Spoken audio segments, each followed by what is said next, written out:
Well, I've gone and bought myself my first car, a post-war Austin 16. Is it registered? No. Does it drive? I haven't driven it. Does it run? It started momentarily when we dripped a bit of fuel into the carburetor, but the fuel tank's empty and the battery's flat, so yes, it's going to be probably a bit of work getting it on the road. Now, for a 40s post-war car, it is pretty well appointed. It has, for example, real chrome plating on the bumpers, not just silver paint. It has dual electric windscreen wipers and an opening windshield. Below the windshield crank, you've got all the instruments there. There's even an electric clock. It does mention that in the service manual as one of the features. The instruments are lit with this little switch. Of course not now because the battery's flat. Got oil, petrol, speedometer, odometer and trip meter, amps, and here's your lights switch. And that's the starter button. Of course the key goes in there. On the steering wheel you've got the horn and you have your indicators, or trafficators rather. We'll get to those. Continuing with the interior, the front seats both have dual armrests and there's an armrest in the back as well. And you of course have rear hand slings, just in case your passengers find that you take the corners a little too sharply. And there is also a lovely little internal lamp with the switch on this side. Took me too long to find that switch. Back at the front, I completely forgot to mention the heater down here, which even has demisters for your windshield. Very nice. And of course it's got a 4-speed manual gearbox. And it even has a sunroof. On the back of the car there is an allegedly large luggage compartment, currently filled with a few bits of, well, not filled, but containing a few bits of tat like souvenir spoons. And under that you have the reversing brake lights, or reversing and brake lights. Very nice. Now behind this plate is the spare wheel, and that's accessed according to the manual via a special key, but that special key was not with my car, so this screwdriver has to make do. So you just put the screwdriver in and twist it around. There we go. And same for the other side. And this panel,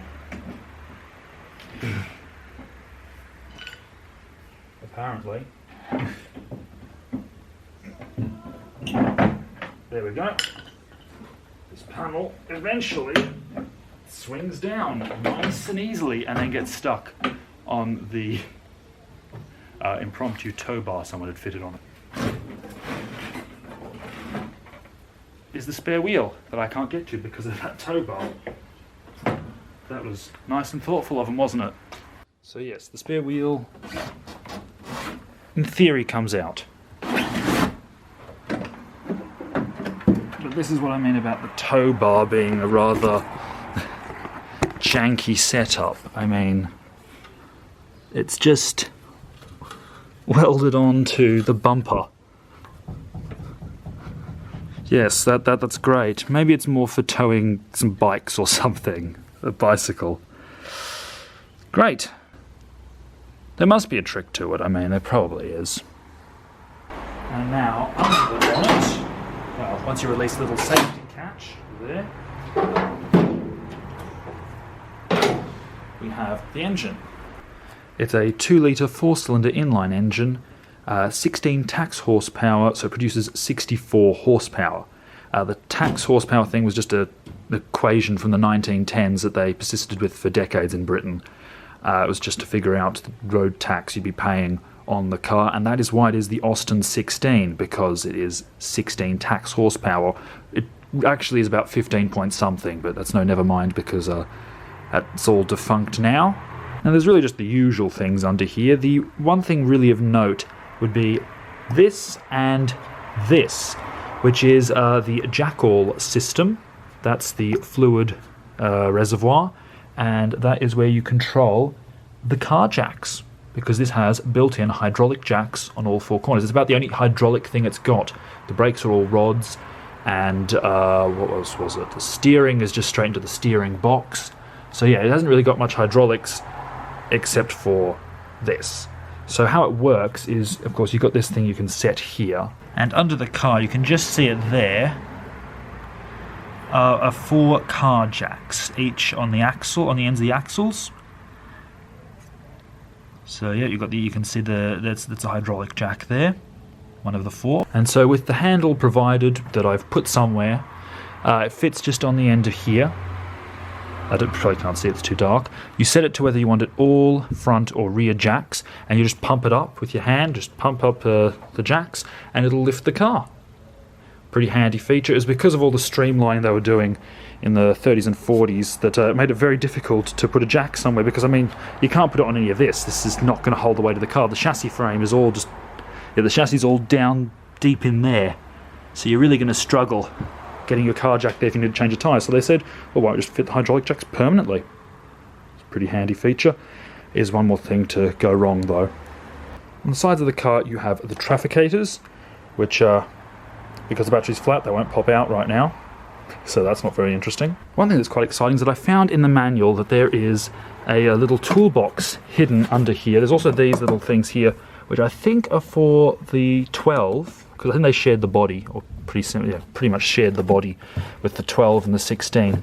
And the 12 did not have the hydraulic jacks. It had, what was it, a Stevenson jack, I think they called it, or something like that. If I'm wrong, I'll correct it. It's in the manual. And that was a thing. I don't know if I can get this one to come up. That one's... You probably need a tool to pull them up. But these flip open. I know the one on this side does, because I got it out.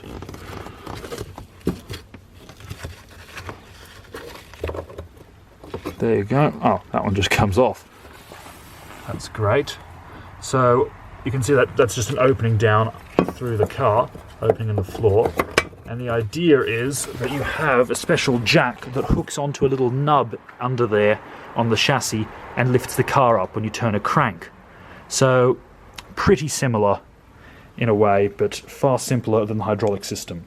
Anyway, what I was going to say is that under here, you can see there's the lid to the toolbox under the passenger side seat. And now I would love to find out if there's anything in there. One thing that seems to trouble me with this car is that the front seats are very stuck. It took two of us to move the seat back, because, and this one, yeah, they're just really stiff. I'm pulling the lever and it's not, oh, there we go. It seems to require pushing it in just the right way to get it to slide back. Am I all the way? I think this might be it. Let's find out.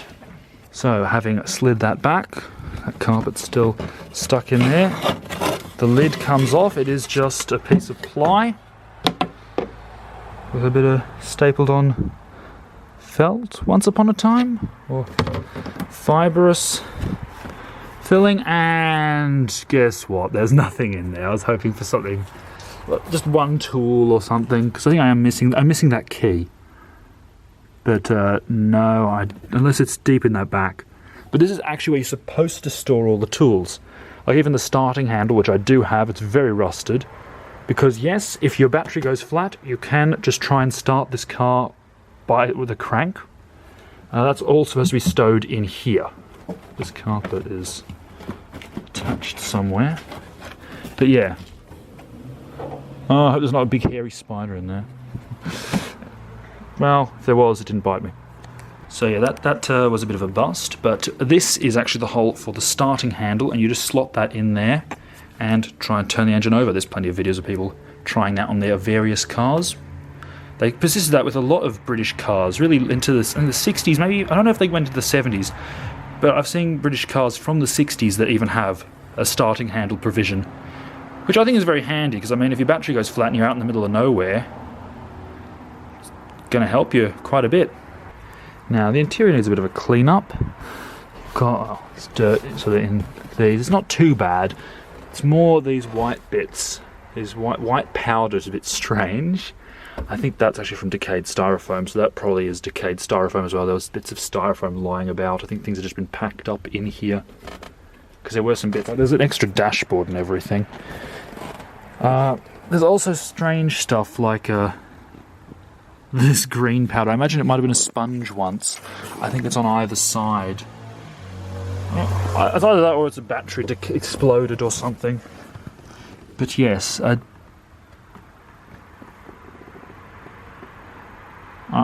just don't know what happened there. Very, very strange. I'm just going to sweep it up. The detail I like is that it says here, I don't know if you can read it, it's very hard to see, Indestructo toughened. I'm not sure if that's what you want on a car window, but there you go. Well, continuing the theme of me pointing out random things while cleaning up, the seats are out, and if you look under here, there's this canvas thing that covers the differential, so that's an interesting little opening. I don't know why they did that, but they did. I've got some new canvas there because that's of course ripped. The dashboard of this car is actually all Bakelite, really. Well, there's a bit of metal. That's all Bakelite. Again, the tops of the doors on the inside are Bakelite. Bakelite here on the visors. Bakelite trim pieces. That one's just cracked. Just lots and lots of Bakelite. Bakelite on the horn button. Of course, the shifter or gear lever. Top that's Bakelite. Knobs are all Bakelite. So yeah, and here I wanted a nice wood dash or something, and then I go for this car. Oh well, my car had a plastic dash before it was cool. It even has a plaque saying Pitchley Weather Shield's sliding roof. So yeah, they've even got the makers of the sliding roof, and that's what I like about these old British cars. I know someone, another lady who does videos on mostly British classics, has talked about in one of her videos that you've got all these different little manufacturers sort of working, well, all making these little parts that then get put together in this. Like you got Smith's gauges here, a Lucas, all the lights are by Lucas, and again, sliding roof. So it's all made by different people, and it's just so cool to think all these little companies, all these little industries. Well, Smith's wasn't exactly small, and neither was Lucas or anything. But yeah, well, I think Lucas did a lot of the electrical things like starters and all that. Anyway, get the idea of all these other little companies, whereas now it's all just no-named. A lot of it will be in-house, and then the things like radios and all that will be badged up. Whereas here, you've got all these little names on display. And even when you read the service manual, it's the same thing, where it says who does the brakes, the such and such system, or the jack-all system. I just find that fascinating. This is something that intrigues me. It's a little pull switch, electric switch. And I have no idea what it's for. It's clearly been added. I mean, there's no way they would have put this originally. It doesn't look original either. It's more modern, at least I think it is.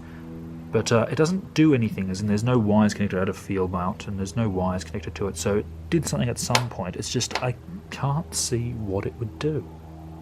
Unless it turned these little accessory lamps on.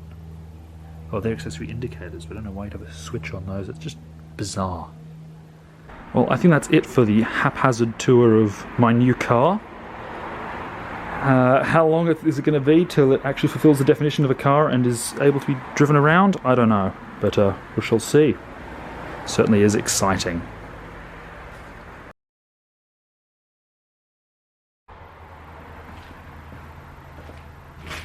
Well, I've gone and bought myself my first car, and Austin... Let's start that again. Well, I've gone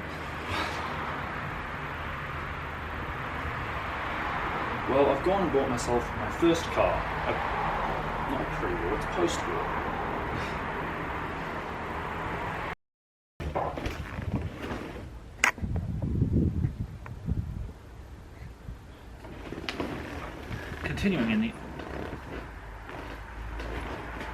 Continuing with the interior, the front seats both have dual armrests, and there's an armrest in the back as well. I don't know how.